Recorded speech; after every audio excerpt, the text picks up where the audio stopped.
자, 우리 옆 사람과 인사합시다. 날마다 믿음으로 살아갑시다. 하나님이 내 삶을 인도하고 있습니다.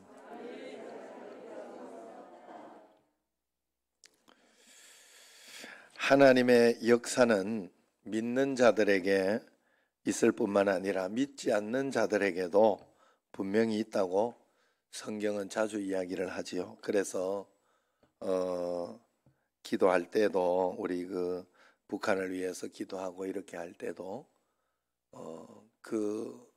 김정은 정권이 무너지고 고레스 왕 같은 새로운 통치자가 나서서 통일이 될 수 있도록 또 이렇게 더 나은 무언가 될 수 있도록 해달라고 그렇게 우리가 기도를 하죠. 그것과 마찬가지로 세상의 왕들이 자기 마음대로 하는 것 같지만 그렇게 되어지는 것이 아니다라는 것을 이야기하고 있습니다.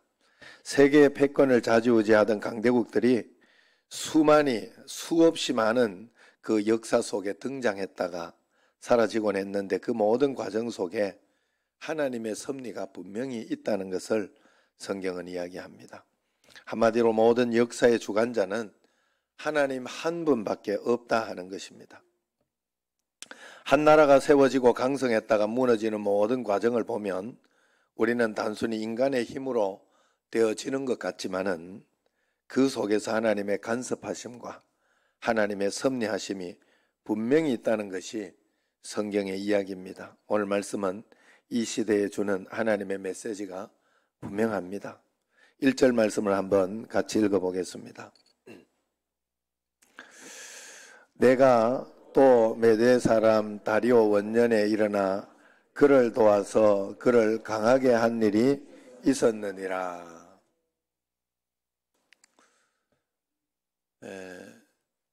뒤쪽에 좀 꺼야 안 될까? 나는 내가 더운데 여러분 안 더워요? 좀 덥죠? 그 뒤에 좀 적을 거예요. 오늘 이 1절 말씀은 내가 또 메대 사람 다리오 원년에 일어나 그를 도와서 그를 강하게 한 일이 있어. 이게 누구 말인가 하면 바로 가브리엘 천사가 그를 도와주었다 하는, 지금 가브리엘 천사가 다니엘에게 이제 이야기하는, 예언을 하고 이야기를 해주는 그런 내용이기 때문에 그를 도왔다 하는 것을 이야기하고 있습니다. 이 구절은 하나님께서 하나님을 잘 믿는 사람들만 도와주는 것이 아니라 때로는 하나님을 믿지 않는 세상 제국의 패권이 이렇게 잡도록 도와주는 때가 있다는 것입니다. 왜 그러냐? 그것을 통해서 하나님이 이루실 역사가 있기 때문에 그렇게 조정하고 있다 하는 그런 뜻이죠. 그렇게 세계 패권을 잡은 페르시아가 바벨론 포로로 잡혀온 유다인들을 모두 해방시켜서 고향 예루살렘으로 돌려보내어 성전을 재건하게 그렇게 도와주고 있는 거죠. 엉뚱하게 유다는 페르시아를 통해 가지고 포로 기한이 성사되는 것입니다. 그저 페르시아가 바벨론을 정복하고 그 상황에서 정책에 의해 유다 백성들에게 귀환을 시키는 것 같지만 그 이면에 알고 보면 하나님이 페르시아를 하나님의 성 예루살렘을 재건하는 도구로 사용하셨다 하는 그런 말입니다. 하나님이 역사의 중심이시고 하나님의 관심은 그 나라를 움직여서라도 이렇게 만드신 하나님의 자녀들에게 관심이 있었다 하는 그런 뜻이죠. 그러므로 모든 것을 합력하여 선을 이루시는 그 하나님을 우리는 꼭 믿어야 할 줄로 믿습니다. 하나님은 우리가 급하면 우리를 살리시기 위해 우리를 둘러싼 제국의 운명을 바꿔서라도 건져주실 것이다. 하나님이 이렇게 내가 하나님 앞에서 잘 믿고 있으면 하나님이 나라의 정책을 바꿔서라도 아니면 어떤 것을 통해서라도 하나님이 나를 돌봐주시고 역사해 주시고 인도해 주신다 하는 거예요. 사실은 이번에도 이렇게 여러 가지 그 주택값이 올라가고 여러 가지 어려움이 있었을 때에도 어떤 분에게는 그것이 갑자기 오름으로 인해 가지고 본인이 이렇게 손해보고 힘들고 해야 할 일이 그렇게 되지 않은 무언가가 있었어요. 그런 것과 마찬가지로 하나님은 우리의 삶을 풍성하고 복되게 다른 것을 움직여서라도 그렇게 꼭 해주신다는 사실을 알아야 됩니다. 얼마나 급하시면 우리를 살리시기 위해 둘러싼 제국의 운명을 바꿔서라도 건져주시느냐 하는 것입니다. 하나님께서는 그렇게 극적으로 고향으로 돌아가게 된 하나님의 백성들이 고향에서 정착하는 과정에서도 긴밀하게 역사하셨습니다. 모든 세상의 권력 가운데 마귀의 역사도 있다는 것을 우리가 꼭 알아야 됩니다. 오늘 말씀을 보면 지금 바사, 성경에서 바사라고 하는 데는 페르시아라고 말씀드렸죠. 그 페르시아가 강성해서 역사의 중심 같지만 이 페르시아도 곧 헬라 제국에 무너질 것이라고 예언하고 있어요. 이것을 통해 세상 권력의 무상함을 이야기하지만 또 그 상황 속에서도 하나님은 믿음의 사람을 지켜주시고 그 믿음의 사람들을 지키기 위해 움직일 것이다 이야기를 하고 있는 것입니다. 그러므로 눈에 보이는 정권이 바뀔 때마다 이 정권은 다를 거다, 이 대통령은 다르다 하지만은 한 번도 다 이렇게 다르고 좋은 적이 없었죠. 꼭 권력의 마지막 비리, 마지막 아쉬운 통치 이런 것들이 남아있죠. 그러므로 세상 통치에 우리가 기대를 걸고 거기에 무엇을 하려고 해서는 안 됩니다. 어떤 상황 가운데서도 나와 함께 계시고 나를 인도하시는 주님을 바라봐야 되고 그분에게만 희망을 걸어야 하는 것이죠. 그래서 2절을 한번 보세요. 2절을 보면 이제 내가 참된 것을 네게 보이리라 예언을 해주겠다는 거예요. 그러면서 보라 바사에서 또 새 왕들이 일어날 것이요 그럽니다. 그 새 왕들이라는 것은 다리오 왕 이후에 새 왕이 일어날 것이다. 그래서 다리오 왕 후계자 새 왕이 캄비세스, 그 다음 스멜디스, 히스타스피스 이 왕들을 이야기합니다. 이 왕 이후에 그 후에 넷째는 그 다음의 왕은 그들보다 심히 부요할 것이며 그가 부요함으로 강하여진 후에는 모든 사람을 충동하여 헬라 왕국을 칠 것이며 그러죠. 넷째는 그들보다 심히 부요할 것이라 했어요. 그러면서 강해진 뒤에는 강하여진 후에는 그 부요함으로 강하여진 후에는 모든 사람을 충동하여 헬라 왕국을 칠 것이며 그러죠. 실제로 이 부요하고 강해진 때가 언젠가 하면 바로 아하수에로 왕 때입니다. 네 번째 왕이 바로 아하수에로 왕이에요. 에스더서에 나오는 그 아하수에로 왕이 그 페르시아의 바사의 네 번째 왕이 된 거예요. 그래서 그는 강하여진 후에는 모든 사람을 충동해서 헬라 왕국을 칠 것이라. 이게 뭔가 하면 그리스와의 전쟁을 이야기하는 거예요. 이게 그 옛날 영화 2014년에 나온 영화 300이라는 말. 이 그리스 물퉁물퉁하고. 그래 그 아테네 전쟁에서 아테네가 이기잖아요. 그리스가 이기는 거예요. 거기에 보면 그 300 영화에 보면 본 사람들은 알겠는데 안 본 사람들은 알 수가 없어요. 그래서 거기에 보면 왕 하나가 나와요. 굉장한 왕으로 신처럼 떠는 그 왕이 나와가지고 막 이렇게 전쟁을 하러 오는데 그걸 그리스가 이겨요. 그때 그 왕이 아하수에로 왕이라는 거예요. 아하수에로 왕. 그 아하수에로 왕 속에서도 하나님은 이 에스더를 보내가지고 그 유다 민족을 지켜주고 인도해 줬잖아요. 하나님의 섭리는 우리가 다 알 수 없는 거예요. 그 영화 300의 배경이 되는 게 바로 그때 그 크세르크세스 1세가 있었는데 그가 바로 아하수에로 왕입니다. 오늘 말씀 그래서 그 다음 3절을 한번 보세요. 그 이후에 왕을 칠 것이며 하고 그 이후에 3절 시작. 장차 한 능력 있는 왕이 일어나서 큰 권세로 다스리며 자기 마음대로 행하리라. 그 다음에 한 능력 있는 왕이 또 일어난다는 거예요. 그 왕이 바로 페르시아를 무너뜨린 알렉산더 왕입니다. 그는 역사상 어떤 정복자보다 뛰어난 능력으로 세상을 휩쓸어서 아무도 필적할 자가 없을 정도로 만들었어요. 그러나 그 영광은 너무나 짧았던 것입니다. 그래서 4절에 보면 그러나 그가 강성할 때에, 이 알렉산더가 강성할 때에 그의 나라가 갈라져서 그럽니다. 알렉산더가 33세에 요절한 거 아시죠? 33세. 세계를 제패하고 막 더 강성할 때 33세에 그냥 죽었으니까 얼마나 빨리 죽었어요.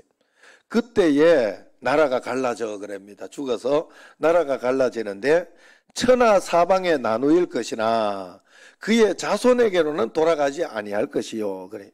무슨 말인가 하면 알렉산더가 자기 자식이 나라를 통치한 게 아니라 내 나라로 갈라집니다. 그게 그 부하들이 내 나라를 다 차지하는 거예요. 한 나라씩 차지하는 거예요. 그렇게 해서 이제 내 지역으로 분열돼 하는 그런 것을 이야기합니다. 그래서 또 자기가 주장하는 권세대로 되지 아니하리니 그럽니다. 알렉산더 왕이 자기가 원하는 대로 안 됐다 이 말이에요. 그래서 이는 그 나라가 뽑혀서 그 외에 다른 사람에게로 돌아갈 것임이라. 재주는 고민은 없고 돈은 완서방이 번다 하는 말처럼 알렉산더가 수많은 전투에서 피땀 흘려 이룩한 제국이 고스란히 엉뚱한 사람들의 차지가 되고 만 것이지요. 그래서 잠언서 19장 21절에 보면 사람의 마음에는 많은 계획이 있어도 오직 여호와의 뜻만이 완전히 서리라 이야기를 합니다. 이 경우가 바로 그런 경우예요. 4절 중간에 자기가 주장하던 권세대로 되지 아니하리니 이 세상은 내가 주장하고 계획하는 대로 다 되지 않아요. 하나님이 정하신 섭리대로만 전개될 것이라는 것을 분명히 이야기해주고 있다는 것을 이야기합니다. 그러니 괜한 쓸데없는 욕심 부리지 말고 내게 주어진 시간 동안 신실하게 하나님 뜻대로만 행하겠다. 하나님 말씀대로만 따라가겠다. 그렇게 해야 돼요. 나의 주인은 하나님이에요. 하나님. 내 삶을 내가 이끌고 가는 것 같아도 아니에요. 내가 계획하는 대로 따라가는 것 같아도 절대로 여러분 아닙니다. 하나님이 허락하시고 인도하시는 대로 내가 따라가고 있는 거예요. 그래서 그때마다 상황이 변하고 환경이 변할 때마다 그때마다 기도하면서 하나님 앞에서 말씀을 붙잡고 이때 어떻게 하면 좋을까? 하나님이 내 삶을 허락해서 인도하고 있으니까 그때마다 나는 선택하고 따라가 주인 대신 주님을 따라가는 것 뿐이에요. 우리 삶은 그런 것인데 우리는 자꾸 내가 주도하고 내가 인도하고 가고 있는 줄 알아요. 아니에요. 절대로 그렇지 않습니다.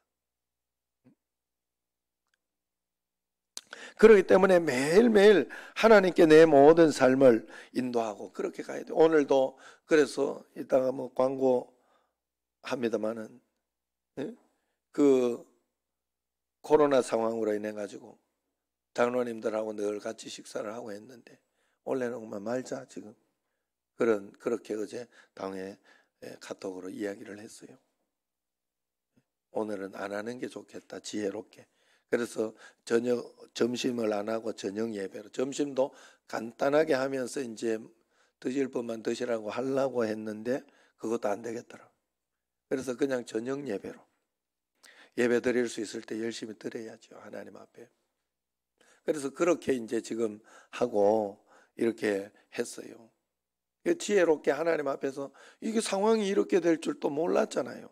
사실은 다시 예배 잘 드리고 뭐 이렇게 될 줄 알았는데 지금 또 그 다음 상황이 어떻게 될지 몰라요.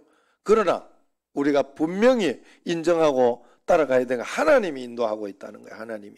그러니까 그 하나님을 내가 신뢰하면서 의지하면서 그때 하나님 또 어떻게 할까요? 하고 한 걸음 한 걸음 따라가면 됩니다.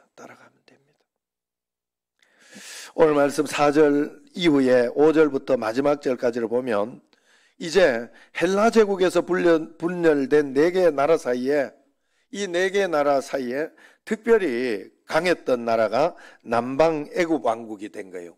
애굽이 된 거야. 4개 나라 중에 하나가 애굽 왕국이고 또 북방에는 시리아 왕국이 있었던 거예요. 그 두 나라가 전쟁이 일어날 것이다. 강하던 그 두 나라가 전쟁이 일어날 것이라 예언을 합니다. 이게 중요한 이유는 그 사이에 낀 유다 왕국 때문에 그런 것이죠. 이런 강대국에 비하면 작은 나라 유다는 중간에 끼어서 이러지도 저러지도 못하는 불쌍한 신세입니다. 그런데 하나님의 마음은 언제나 그 강대국에 있는 것이 아니라 하나님을 믿지 않는 강대국에 있는 것이 아니라 하나님을 잘 믿는, 하나님을 믿으려고 하는 하나님의 자녀 유다 나라에 있었던 거예요. 그래서 이사야 43장 3절에 보면 하나님은 애국과 구스 같은 중국이나 일본 같은 그런 나라하고도 유다를 바꾸지 않는다. 그렇게 이야기를 분명히 하고 있습니다. 아무리 못나도 내 자녀가 남의 집 자녀보다 잘났잖아요. 사실은 그것처럼 소중한 것처럼 하나님께서는 연약하고 보잘것없는 하나님의 자녀를 소중하게 여긴다 하는 거예요.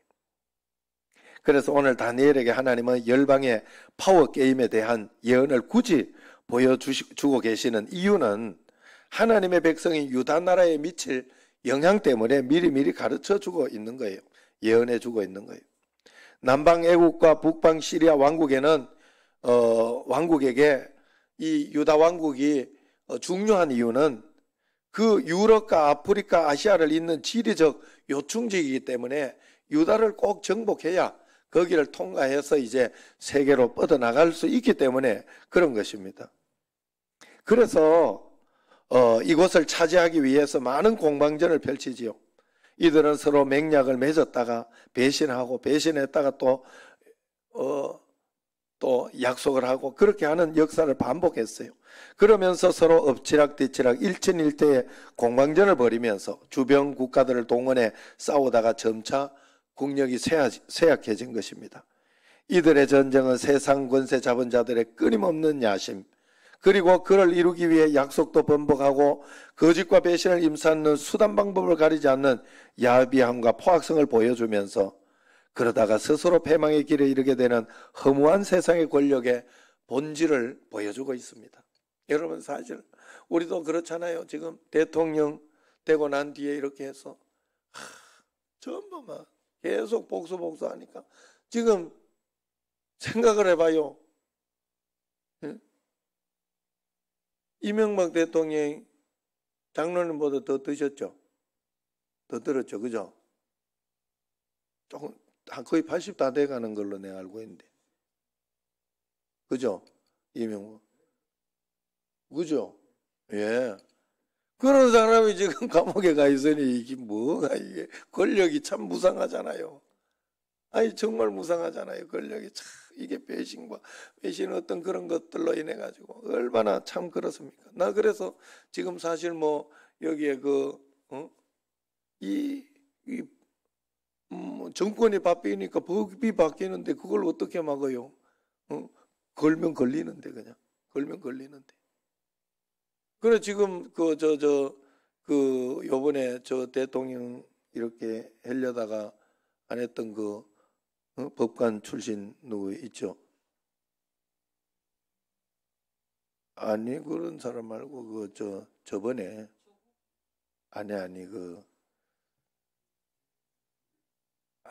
참 믿는 사람 요번에 당 대표했던 한교안, 예. 그분이 지금 못할 것 같더라고. 아이고 잘 됐다 싶은 마음이. 왜냐하면 괜히 그거 갖다가 믿는 사람이 말이요, 그냥 나중에 또 그렇게 되면 또 그것도 참 보기가 그런 것 같더라고. 이게요 그런 거예요. 권력이 참 무상하다. 그러나 여러분, 우리가 하나님 앞에서 이 예언을 해주는 이유는 400년이 흐른 뒤에 이런 예언이 성취되거든요. 다니엘이 죽고 난 뒤에 400년이 흐른 BC 167년에 그대로 이루어지는 예언이에요. 이 예언을 보여주는 이유가 뭐예요? 그것은 악한 세상의 역사도 하나님이 하나도 놓치지 않고 있으니까, 주관하고 있으니까 너희는 두려워 말고 나만 믿고 따라와라 하는 유대 백성에게, 너희는 작은 나라지만 나만 믿고 따라와라. 그래서 유대가 얼마나 그렇게 망하고 하면서 간당간당해도 하나님께서 지켜주셔서 지금은 사실 세계에 이렇게 경제를 이끌어가는 그런 두뇌, 브레인 이런 상황이 돼 있잖아요, 사실은. 그러면서 이스라엘 나라도 회복하고 그런 어떤 것 가운데 있잖아요. 그러니 알렉산더 대왕이 자신의 후계구도 하나도 자기 마음대로 못했던 것처럼 악한 세상의 권력자들이 아무리 음모를 꾸며도 그들 뜻대로 역사가 이루어지지 않는다 하는 거예요. 역사의 주관자이신 하나님께서 다 지켜보고 계시다가 선을 넘으면 반드시 개입해서 역사의 물줄기를 하나님이 원하시는 방향으로 돌려버리신다는 거예요. 그래서 악이 잠시는 번성하는 것 같지만 하나님의 역사가 완전히 파국으로 치닫지 않도록 하나님은 반드시 컨트롤해 나갑니다. 우리 인생도 하나님은 반드시 그렇게 해 나간다는 뜻이에요. 코로나가 지금 완전히 길을 막은 것 같지만은 이 속에도 하나님이 열어놓으신 길이 있고 이 속에서도 하나님이 붙잡아 주시는 길이 분명히 있다는 겁니다. 바벨론 뒤에도 페르시아 뒤에는 헬라 제국은 또 몇 개의 나라로 갈라져서 끊임없이 서로 견제하고 배신하고 싸우기를 반복합니다. 한때 천하를 호령하던 권력자들도 하나님의 때가 되면 한순간에 권력을 잃고 죽임을 당하고 예기치 못한 강자들에게 그 자리를 내어주면서 사라집니다. 이것이 세상 권력의 허무함입니다. 그러나 하나님은 이러한 가운데서도 하나님의 자녀를 지켜주신다고 성경에서 이야기하는 것이 바로 오늘 내용입니다. 하나님 나라가 3번 바뀌는데도 하나님은 이 강대국이 이 바벨론부터 해가지고 바사, 메데, 바사 이렇게 3번이나 바뀌었어요. 정권 한 번 바뀌면 총리부터 잘리는 게 이게 인지상정이 원래 그래요, 원래. 그런데 다니엘은 나라가 3번 바뀌는데도 안 잘렸어요. 총리로서 그 역할을 잘 감당한 거예요. 왕으로 막 이렇게 한 것은 아니지만 총리로서 그 나라를 좌지우지할 수 있을 정도로 잘 관리를 해서 그래서 그 다니엘 때문에 이스라엘 백성들이 보호되고 지켜진 거 아니겠습니까? 그렇게 하나님은 그렇게 지켜주시는 것을 분명히 보여주셨습니다. 그러므로 우리가 어떤 상황과 환경 속에서도 하나님을 잘 믿고 순종하며 따라가는 사람은 반드시 건져주신다는 것을 잊지 마시기를 바랍니다. 하나님 오늘 강준지 지사는 건져줬잖아요. 예? 아유, 강준지 지사 얼마나 보고를 잘해주는지 너무 감사했어요. 그러니까 내가 이거 이렇게 지금 상황은 이렇구나 하는 걸 잘 알 수 있어서 좋았어요. 그리고 여러분들도 꼭 그렇게 문자라도 하면서 꼭 이런 상황이 있습니다 하고 기도해 주세요 하고 늘 이렇게 해주시면 제가 잘 알 수 있잖아요. 지금 어제 같은 경우에도 강준지 집사 그저께 심근경색인 줄 알았던 거예요. 처음에 또 이렇게 아프고 하는 게 그게 심근경색인 게 뭔가 있다 이렇게 해서 그래서 그걸 가지고 발견이 되면 이제 그 관으로 이렇게 하는 넓히는 그 시술을 하려고 이렇게 봤는데 괜찮다, 아직 괜찮다 하는. 그래서 그냥 약물 받았나요? 아니면 약물도 안 쓰나요? 예, 약물로 이렇게 하는 거. 그래서 지금 사실 강춘지 집사님 뭘 발견했어요? 지금 문제가 있는 줄 알고 걱정을 막 하고 있었는데 문제가 없는 걸 발견했어요. 그래가지고 오랜만에 웃었죠? 자, 내가 뭘 이야기를 하려고 하는 거예요? 여러분 지금 문제 없으면 꼭 문제 있어가지고 한번 발견해가지고 행복하지 말고 그냥 행복해해라 이 말이에요. 무슨 말인지 아시죠? 지금 감사하고 하나님께 내가 힘 있을 때 더 예배드리고 주님 앞에 나아가겠습니다. 꼭 그렇게 하시기를 바랍니다. 그래서 언제나 하나님은 끝까지 우리를 지켜주신다 하는 거예요. 그래서 오늘 말씀의 결론을 이사야 말씀을 가지고 한번 여러분들에게 전해주고 마치려고 합니다. 이사야 43장 1절을 보면 이런 말씀이 나옵니다. 야곱아, 너를 창조하신 여호와께서 지금 말씀하시느니라. 이스라엘아, 너를 지으신 이가 말씀하시느니라. 너는 두려워하지 마라. 내가 너를 구속하였고 너를 지명하여 불렀나니 너는 내 것이라. 하나님이 지금 우리에게 해주시는 말씀인 줄로 믿습니다. 내가 너를 지명하여 불렀고 너는 내 것이라.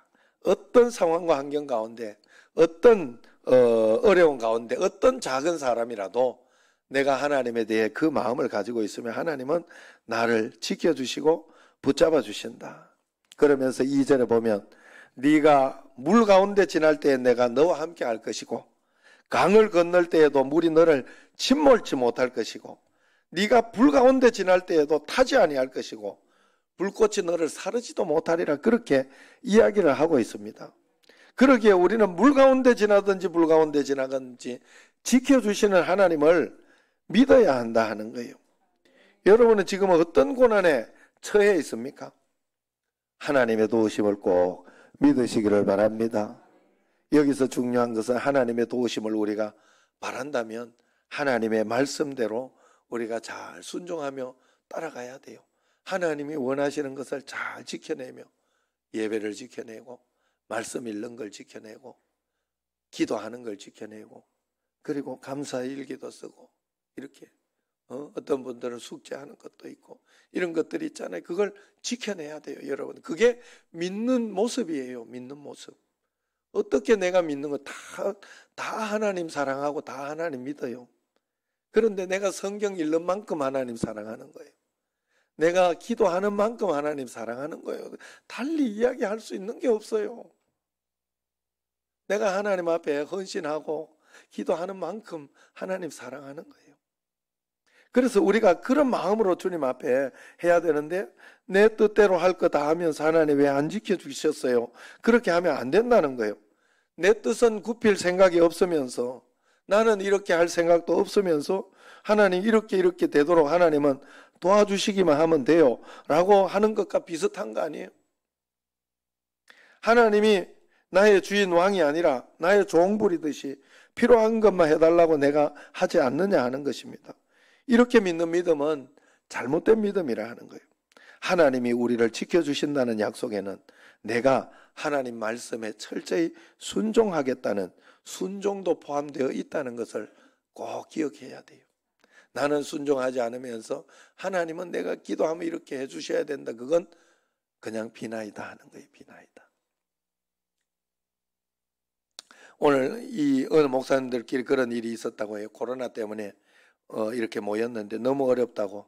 그래서 정부를 원망하고 걱정하면서 이야기를 하고 이것도 힘들고 저것도 힘들고 그러니까 어떤 목사님이 그 중에 있던 목사님이 소리를 버럭 지르면서 목사님 하나님 안 믿으시죠? 그랬다는 거예요. 그러니까 갑자기 썰렁해지면서 오면 그 이야기가 쑥 들어갔다 그래. 어려운 상황이지만 하나님께 믿음으로 순종해야 된다는 거예요. 우리는 순종하며 내가 선택할 수 있는 것을 하나하나 선택하고 따라가야 한다 하는 것이에요. 그게 우리의 믿음이어야 합니다. 그러면 하나님은 우리를 반드시 지켜주시는 거예요. 그래서 나는 나 여호와는 내 하나님이요 이스라엘의 거룩한 자요 너의 구원자임이라. 내가 애굽을 너의 속량물로 구스와 스바를 너를 대신하여 주었노라 그랬어요. 하나님은 우리의 여호와 되시고 우리의 전능하신 하나님이 되신다고 분명히 이야기합니다. 그리고 얼마나 우리를 사랑하느냐 하면 애굽과 구스와 스바를 대신해서라도 우리를 건져줄 정도, 유다를 건져줄 정도로 절대적으로 사랑한다 이야기를 합니다. 요즘 혼란스러운 정치, 경제, 문화 등을 두고 이 나라 미래가 어찌 될 것인가 걱정하는 분들이 많습니다. 그러나 우리가 새벽마다 기도하고 또 하나님 앞에서 부르짖고 다니엘 기도회 때도 기도하고 이렇게 하고 있으니 하나님은 분명히 역사해 주시는 것이 분명히 있을 것입니다. 그럼에도 불구하고 이렇게 기도하는데도 이 상황으로 가고 있다면 순종하여 받아들이면서 하나님 앞에 더 지혜롭게 따라가려고 우리가 애를 써야 한다 하는 거예요. 궁극적인 우리 삶의 주관자는 하나님이시라는 것을 절대로 우리가 잊어서는 안 되는 줄로 믿습니다. 하나님은 나의 여호와요 전능자 하나님이십니다. 그리고 그 하나님은 나를 너무 사랑하셔서 세상의 그 어떤 것과도 바꾸지 않는 그 사랑을 어떤 재물과 보화로도 바꾸지 않겠다고 분명히 이야기하고 있습니다. 유다 그 적은 나라를 애국과도 안 바꾸고 구스와 스바와도 안 바꾸겠다. 분명히 이야기를 하고 있어요. 우리는 이런 사랑을 받고 있는 사람들이에요. 그러므로 여러분 두려워하지 말고 걱정하지 말고 하나님께서 인도하시는 대로 지혜를 구하면서 그리고 또 그러면 그렇다고 만용을 부리고 함부로 그렇게 살면 안 돼요. 겸손히 하나님 앞에서 한 걸음 한 걸음 내가 말씀 따라가겠습니다. 순종하겠습니다 하면서 주님을 따라가고 동행하는 여러분과 저가 되기를 주의 이름으로 축원합니다. 기도하겠습니다. 하나님 아버지여, 어려운 가운데서도 성령님 역사하여 주셔서 우리의 삶을 풍성하게 해주시고 복되게 해주시고 승리하게 해주실 줄로 믿습니다. 매일매일 하나님의 지혜로 한 걸음 한 걸음 따라가는 저희들이 꼭 되게 하여 주옵소서. 예수님 이름으로 기도드리옵나이다. 아멘. 찬송.